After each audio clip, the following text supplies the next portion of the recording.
The drama surrounding the West isn't subtle. It hums in the empty arenas of October, builds through winter road trips, and breaks like thunder when spring arrives. If you listen closely, you can hear the standings settling into place before a single tip. It starts at the bottom, where hope gets traded for ping-pong balls and long seasons get longer. Utah isn't pretending. The Jazz aren't chasing wins, they're chasing a cornerstone. This isn't a slow fade, it's a deliberate drop, eyes locked on the draft, minutes funneled to development, and a season measured in lottery odds instead of box scores. A few rungs up, 3 franchises drift in dangerous waters. The Pelicans, Suns, and Kings aren't bad enough to crash or good enough to climb. They sit in the NBA's dreaded middle, too sturdy to sink, too hollow to rise, stalled between plans, identities smudged by short-term fixes.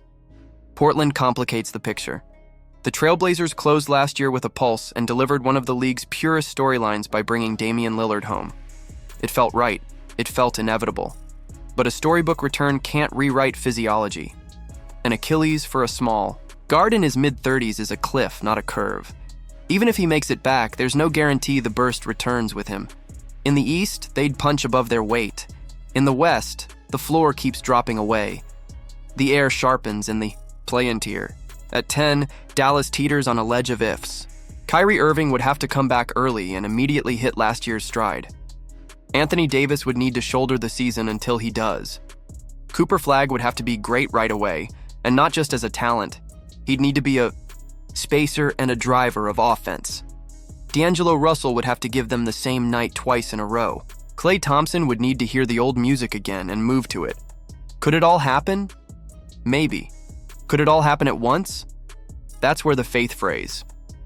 San Antonio slips past them at 9 by subtraction of uncertainty. The Spurs don't need miracles. They need rhythm. Victor Wembanyama is about to take another step. Terrifying when you remember the last one already produced 24, 11, and nearly 4 blocks a night. Add Dylan Harper, Stephon Castle, De'Aaron Fox, and Devin Vassell, then stabilize with Harrison Barnes, Kelly Olynyk, Luke Cornett, and a rookie 3-and-D piece in Carter Bryant. The flaw is known: outside shooting. Fox, Castle, and Harper aren't snipers. But pairing Fox with Wemby over real minutes can sand down that edge. If they find timing, they find wins. Memphis hangs at 8, steady if not stirring. Desmond Bane's exit stings, but the front office patched with Kentavious Caldwell-Pope, who can still space and guard if his shot returns, and Ty Jerome, who gives clean possessions to lineups that would otherwise drift. It remains about Ja Morant and Jaren Jackson Jr. That duo can drag you past bad nights. But in a conference of apex pairings, LeBron and Luka, Steph and Jimmy, Jokic and Murray, there are ceilings you can see from the floor. If the Grizzlies want more, they'll likely have to change more. Golden State at 7 is familiar and dangerous, but not built for the 82-game climb. This version of the Warriors is older and thinner by design. Jimmy Butler saves his teeth for the postseason. Steph Curry knows when to coast. They'll steal close games with nerve and discipline, switch defenses until you gasp for air, and then rest the very legs that win those margins. It's a choice. It's the right one. It also makes 7th feel inevitable. Cross the line into the top 6, and the lights heat up. The Lakers at 6 are a regular season machine you can trust. Luka Doncic arrived in a shock, and now looks ready for a reckoning.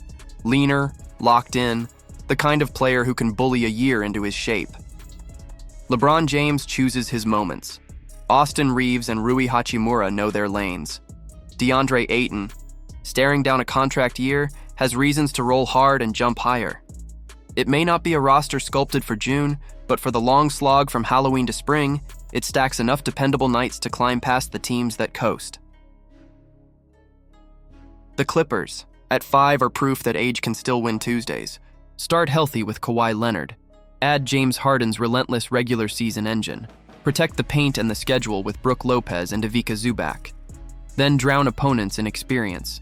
John Collins' utility, Derek Jones Jr.'s elasticity, Bojan Bogdanovic's shot-making, Nicholas Batum's angles, Chris Dunn's defense, and CP3's swan song stewardship. This is depth as strategy. It buys weeks when the stars sit and keeps the floor warm for when they don't. Minnesota at 4 feels less like ascent and more like restoration. The Wolves were a 3 seed not long ago, a whisker behind the top of the table. Their defense is already championship grade. Rudy Gobert anchoring, Jaden McDaniels draping the perimeter, a 5-man violence that corrodes your rhythm. What they need is an offense that breathes. That lands on Anthony Edwards. When the traps come, the right pass must follow. Earlier pocket feeds, quicker weak side skips, cleaner reads. Julius Randle found real traction late last year by making decisions as much as shots. If both keep growing, their ceiling lifts with their pace. Houston, at 3 is a problem wrapped in promise. Udoka's defense dragged them into clutch time last season. Kevin Durant changes what comes next. Few players in league history close like he does. With the game in the thorns, he simply rises above them. That alone nudges good nights into wins. The question that keeps them here is the one they have to answer. Can Amen Thompson or Alperen Şengün add enough consistent creation over 82 to keep the offense humming when Durant sits? It doesn't have to be electric, it has to be steady. If it is, they'll feel inevitable. Denver at 2 rediscover balance.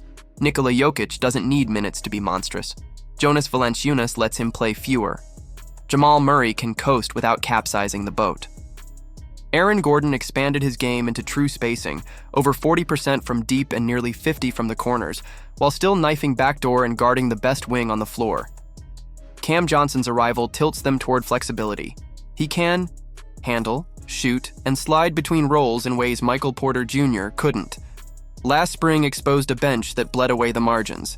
This one looks, at minimum, stable. That's all Denver needs. And then there's Oklahoma City at 1, young and merciless, fueled by energy that doesn't dim even when the schedule tries to smother it. They were already the top seed. Now they're the top seed with a ring's worth of proof. That matters. It seals belief. It clarifies late-game choices. It makes a 10-0 run feel like gravity instead of luck. They fought through injuries that were easier to forget than to navigate, and still finished first. With better health, it's not absurd to whisper 70. Jalen Williams and Chet Holmgren haven't touched their primes. If they each take another step while the rest of the core stays intact, the regular season could belong to them again. None of this guarantees June. The West is too wild, too cruel, too precise when 7 games compress every flaw. But the contours are here. The tiers feel right. Utah will fall by design. The middle will spin its wheels. Portland will fight and run out of road. Dallas will teeter. San Antonio will rise with rhythm. Memphis will survive. Golden State will pace itself. The Lakers and Clippers will grind. Minnesota will smooth. Houston will close. Denver will balance. Oklahoma City will surge. Who did I overrate? Who did I shortchange? Which, if, do you believe in most? Which one keeps you up? Drop your take below, and if you're into deep dives like this, make sure to like the video and subscribe so you don't miss what's next.